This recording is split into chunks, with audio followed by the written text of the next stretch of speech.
A woodcutter and his wife lived in a village. एक लकड़हारा और उसकी बीवी एक गांव में रहते थे. They had 7 children. All of them were boys.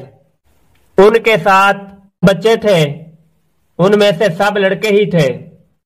The woodcutter and his wife were so poor that at times they did not know where to get money to buy food for their children.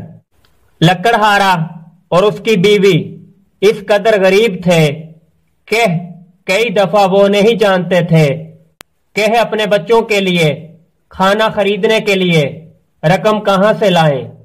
The children were growing so fast that they always felt hungry.